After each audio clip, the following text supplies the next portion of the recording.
Pois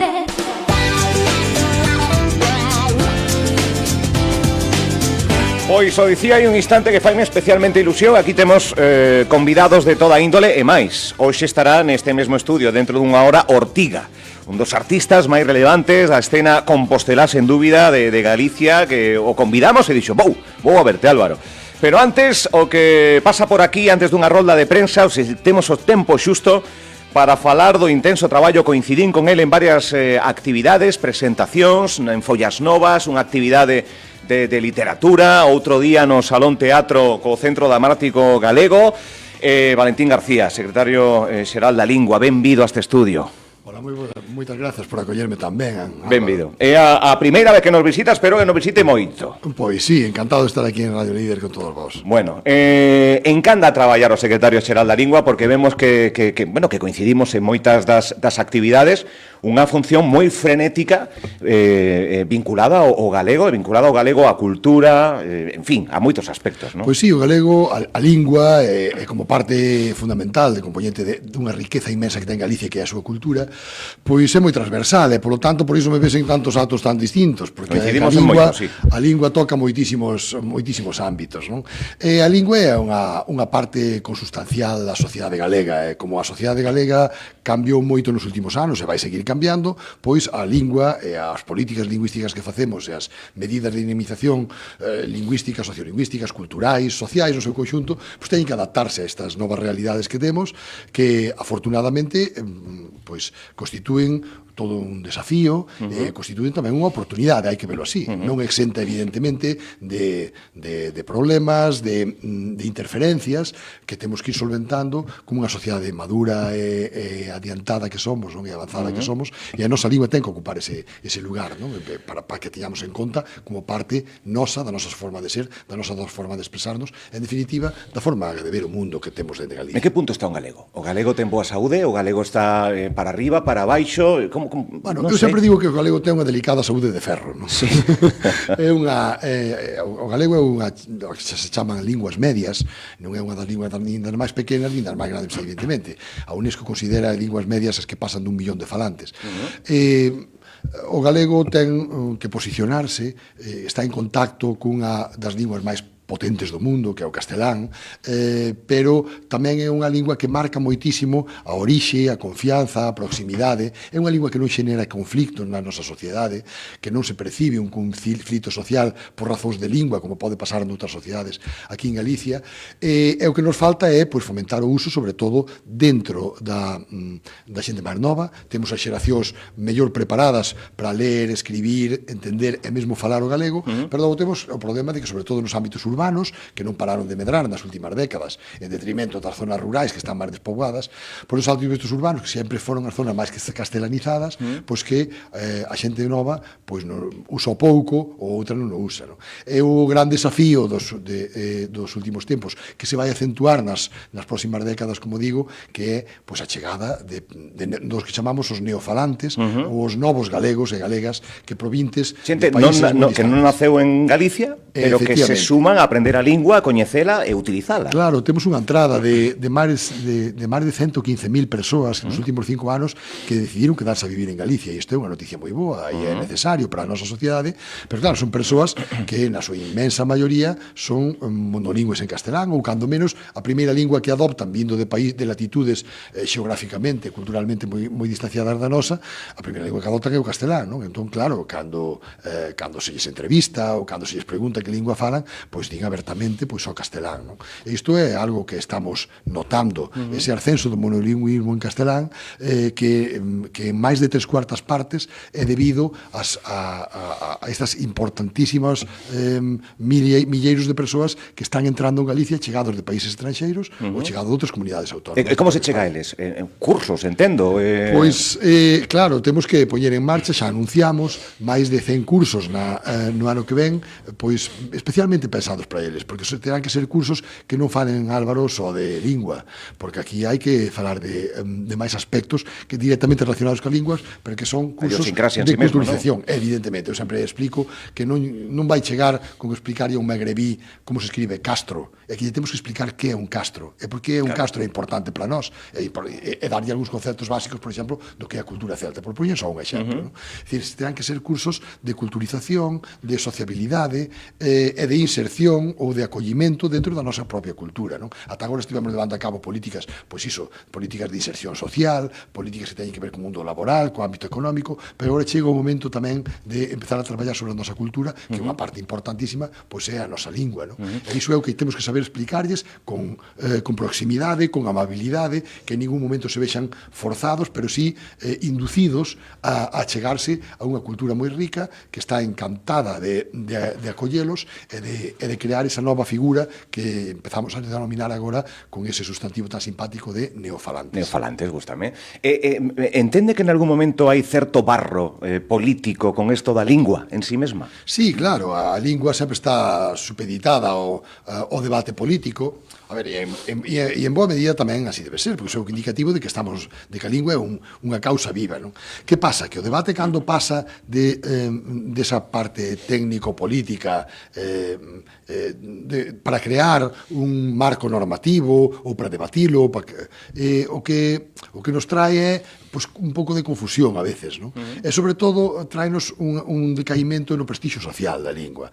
Ninguén se apunta a unha lingua que está todos os días metidas en lío ou en debates, non? Entonces, por iso necesitamos tamén eso o que presentamos hai pouco, ese pacto pola lingua, non? Un pacto sociopolítico onde todos vexamos onde se visibilice que todos, ao final, todos queremos o mesmo, que é unha lingua posicionada, unha lingua forte, unha lingua con futuro, aínda que moitas veces non coincidamos na metodoloxía ou non coincidamos nos camiños. É dicir, a finalidade é unha, e non está supeditada nunca nin a ideoloxías, nin a cambios de criterio, nin a períodos electorais, non debe ser así. A lingua galega é unha lingua milenaria que ten que buscar o seu futuro nas tecnoloxías, como dixen antes, nesas novas remesas de falantes que temos que saber captar, na xente nova, nos medios de comunicación, na empresa, no comercio. Hai que ir eu. Temos moitísimos ámbitos. O papel dos medios, non? Porque moitas veces un leo o xornal pola mañá e moitas das novas, a gran maioría, nos chegan en castelán, non? Sí, incluso as novas que falan da lingua, moitas veces falando galego. Moitas veces digoche máis, incluso novas que falan, que reivindican o uso do galego e fano dentro do castelán. Fano en castelán, non? Eso é rizar o rizo. Isto é porque isto é sociolingüística, non? Entonces que decidimos traballar xa hai tempo en sociolingüística, sempre dicimos que todo o que empece por socio é moi complicado. Porque ten que ver coas sociedades.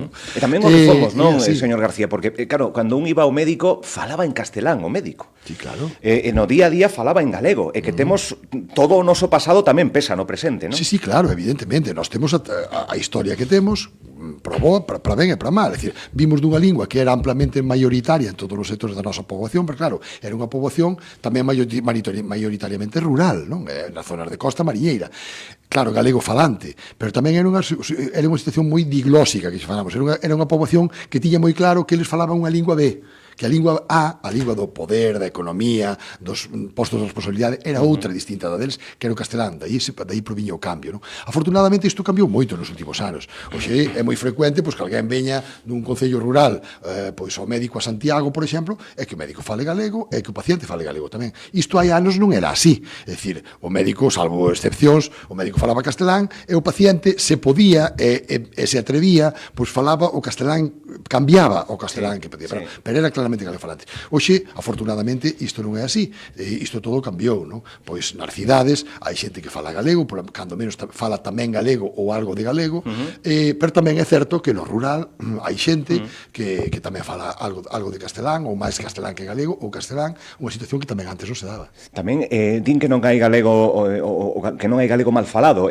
Moitas veces ese galego normativo que non se separa, se une Iso é unha cuestión que se dá en todas as linguas, non é específica do galego. Unha cousa é a lingua académica, a lingua normativa, a lingua que aparece nas gramáticas e nos dicionarios, e outra cousa é a lingua oral. Eu sempre poño un exemplo, que a isto os lingüistas chamámoslle a variación dialectal. O italiano ten unha variación dialectal de tal magnitude que un italiano do norte é moi complicado entenderse falando cun italiano do sur. Para nós todo é italiano, efectivamente. Ou, para poñer un exemplo que nos cae máis cercano, pois comparemos un falante de castelán de Bilbao cun falante de castelán de Santiago de Chile, por exemplo, non? Son unha forma moi distinta de falar castelán. Esta variación é común a moitísimas linguas, pero en ningún caso debe ser unha causa para deixar de falar. É dicir, cada un ten que falar o galego que ten da súa zona. Nos Galicia dividímola en 3 áreas dialectais, non? A área occidental, que é a que máis para a costa, un bloque central e a área oriental, chamada así, non? Cada unha delas coas súas características, pois nunhas hai seseo, noutras fan o plural en ois e din pantalóis en vez de pantalóns, pero temos que ter claro, é fermosísima, se enriquece fermosísima. Que pasa? Que logo todos temos que ter un modelo patrón, digamos, non? Temos que ter unha lingua marco que é, bueno, a que utilizamos nos medios de comunicación, no Parlamento, nas televisións, nas escolas, temos que ter todos un patrón común, que sea a lingua normativa, pero sin ningún problema falar coa nosa variante dialectal da nosa zona, non?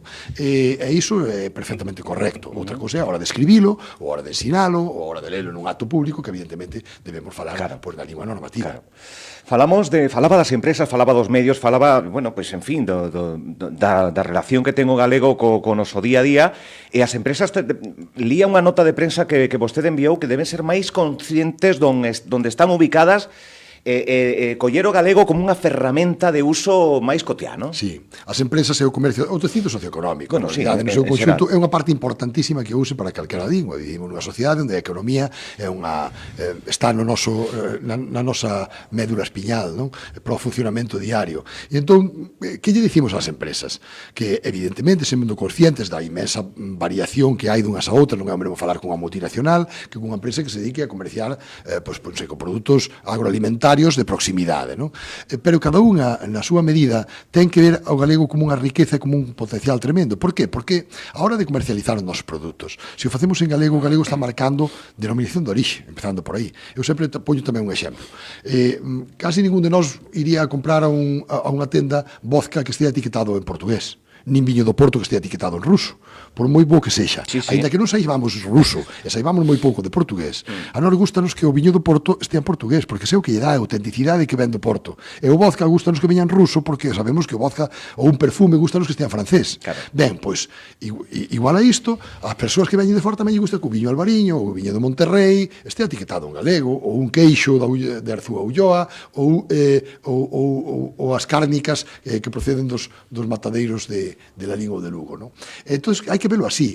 O galego marca proximidade, marca denominación de orixe e marca un valor tamén que está collendo moitísima potencia en todos os mercados, que é a confianza. É dicir, cando nós vemos que alguén se compromete a utilizar a súa lingua propia, nunha etiqueta, en unha marca ou nun labor económico ou socioeconómico que está desenvolvendo, o que nos está indicando é que é unha persoa de principios, unha persoa con valores, e polo tanto ese produto está elaborado con responsabilidade, está feito, digamos, con mimo e coas ganas suficientes de querer agradar á persoa que chega, non? É un detalle moi importante. Estes 3 factores pois inciden moito, influen moito nese produto final, outra vez o mesmo, non? Ten todo o sentido, unha explicación máis que queremos ao final. Sí, sen dúbida. Depois lín por aí galego e inteligencia artificial. Sí, é outra... Isto o que? É outra das... Isto nos pilla a min, píllame de novo todo. É outra das carreiras que non debemos... Hai que subirse, claro. A inteligencia artificial está alterando o noso mundo, no seu conxunto, pero o ámbito das linguas, imaginadvos, a inteligencia artificial, unha das cousas que xenera máis potentes son os entornos de voz, que chamamos. E isto que quere decir? Que a voz vai nos valer para un montón de finalidades que agora non temos claro. Por poñer un exemplo, vais a deixar de utilizar teclados, pantallas táctiles, porque vimos comunicar cos automatismos falando. máis práctico aínda, imos falar coa lavadora, e o que é máis importante, a lavadora vai nos responder, que vai falar con nós. Que non iba a decir que vai falar coa lavadora. Esta tecnoloxía está xa aquí, bueno, empezamos a ver xa sí, é certo, é certo. Nos terminais móviles, non? As Siris, as Alexas e todo isto que está aquí, non? Entón, imos falar coas máquinas, e as máquinas van falar con nós. Isto que quer dicir que a lingua galega ten que estar aí desde o primeiro momento, porque claro, as grandes multinacionais o que fan é atender primeiro as linguas máis potentes do mundo, pois o inglés, o castelán, o chinés, o alemán, o francés.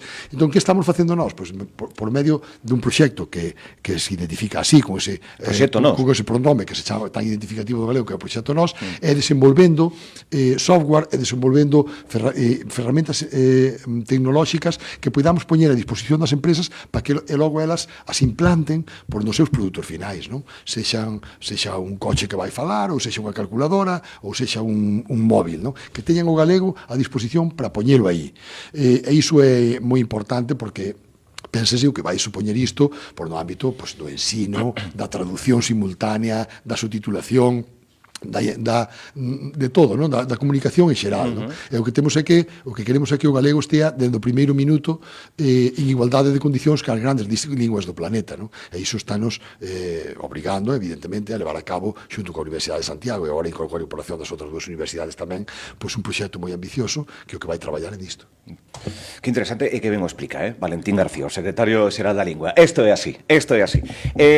Por certo, se non me equivoco, compañeira Silvia, que está por aí dentro do gabinete, que coincidín con ela moito, que lle mando un saúdo enorme, que está por aquí collendo tamén, me dicía, oye, xustamente agora sae o Instituto Galego de Estadística, o IGE, que faise cada 5 anos, cada lustro, que nos indica? E non sei se ten datos por aí de última hora, un balance que nos poda facer, que agarda deses datos. Pois sí, está previsto que hoxe hasta a mesma hora se estén publicando, a ultimísima hora, en primicia, están mirando todos aquí, a ver, Instituto Galego de Estadística sobre enquisa sobre condicións de vida das familias. Condicións de vida das familias, vale. Aquí xa abrangue moitos máis ámbitos, pero cada 5 anos introduce un módulo moi potente, é das enquisas máis exhaustivas que se fai a nivel de toda España, é sobre 10.000 mostras, é dicir, é importante, é moi potente, sí. E danos moitísima información sobre o uso, sobre a percepción que a xente ten cando entre enquisada sobre o uso da lingua, sobre como aprenderon a falar, con quen falan, como prefiren consumir certos produtos, por exemplo, a información dos medios de comunicación, se escoitan as radios en galego, en castelán, as televisións, bueno, hai moitísima información, e a que máis nos importa, sobre todo, que é a das idades máis temperadas, a do uso do galego, sobre todo nas idades máis xóvenes. Unha radiografía absoluta de... Sí, é unha radiografía, de competencia autopercibida, que se chama en socioloxía isto, que é bueno, o que a xente lle parece, non? Tampouco é que sexa exactamente o que sabe, senón o que a nós mesmos nos parece que sabemos, ou as preferencias que temos. Pero en todo caso, é unha información moi valiosa para o deseño das políticas públicas e para a análise de por onde temos que ir, non? E agardamos que os resultados sexan un pouco o que falamos ata o momento, que indiquen... Que lle gustaría ler agora mesmo? Saísto de aquí, que lle chegue o WhatsApp, que lle gustaría ler? O que me gustaría ler é que o galego avanza moitísimo, e que está en igualdade de condicións con os castelán, e que está normalizado na nosa terra, pero tamén como responsable público e como persoa formada na sociolingüística, sei que isto non é así, evidentemente, a calquera percepción de calquera cidadán o pode ver, pero que tenemos que seguir traballando, que, como dicía ao principio, temos moitísimos desafíos e moitísimas oportunidades por diante, que temos que seguir mellorando o galego no uso da xente moza, nas tecnoloxías, na xustiza, na sanidade, no ámbito socioeconómico, no comercio, na empresa. Hai moitísimo que traballar, non? E que temos que ver que a solución está, evidentemente, desde a responsabilidade dos que nos toca ostentar responsabilidades públicas, pero a solución está na sociedade. É dicir, o que dicías ti, o peor galego é o que non se fala. Sí, o que temos que facer é que esta solución, como calquera lingua, está nas mans da sociedade que o fala, que en realidade é a verdadeira propietaria e dona da lingua galega, non? Entón, facer un chamamento a todo o mundo, non? E sobre todo as idades máis novas, non, Valentín? Porque eu nacín en Bilbao, estiven ata os 15 anos nun ambiente castelán, quizáis, pois, utilizo máis o castelán que o galego, falo galego, penso que me defendo. É un neofalante, logo, sí, Álvaro. Estou descubrindo aquí un neofalante de Galicia. Pois sí. Ves como Galicia está chea de neofalantes. Pero ao final marca moito, non? Esas edades tempranas onde admitimos as linguas dunha forma que quizáis máis de adulto nos costa máis, non? Marca moito e ademais esas idades nas que optamos, igual que optamos en moitas cousas máis na vida, optamos en que lingua instalarnos, non? Esa adolescencia e a chegada á idade adulta. Sí, Igual que optamos en vivir nun sitio ou no outro, ou vivir en parella ou non, ou ter fillos ou non, tamén optamos en que lingua nos manexamos. Evidentemente, esa opción non é, digamos, non é nuclear só da persoa, tamén influe moito o entorno. Non é o mesmo optar se vives no centro da Coruña que se vives en Coristanco. Non é o mesmo optar se vives no Barco de Valdeorras que se vives nunha parroquia de Dozón. Sí, sí. Hai moitísimas cousas que influen, pero bueno, o chamamento noso ten que ser a que falemos un pouco de lingua e, sobre todo, que lle transmitamos á xente máis nova. As familias é unha parte importantísima. A función dos pais, dos monitores, dos familiares, transmitirlle aos nenos. E se non lle falamos todo en galego, pois falarlle algo de galego, transmitirlle unha boa aptitude con os galegos. E iso pode o facer calquera persoa. Non fai falta ser galego falante inicial, como lle chamamos nós, senón sendo neofalantes, sendo familias procedentes do exterior, sendo quen sexas, ti podes facer sempre algo pola nosa lingua e podemos facer todos e todas sempre algo polo galego. Pois mensaxe final, xa vou deixar que esta conversa remate porque ás 11 da mañá en 15 minutos ten que estar noutro punto da cidade. Valentín García, moitísimas gracias por vir, de verdade, secretario xeral da Lingua, con todas estas claves. Estaremos moi atentos, seguramente, que no resumo que fagamos da entrevista xa podamos incorporar os datos do IGE, o sea, que estaremos moi atentos e incorporemos esta información que tamén é moi valiosa. Graciñas, señor. Moitas gracias a vos e a toda a audiencia de Radio Líder. Graciñas.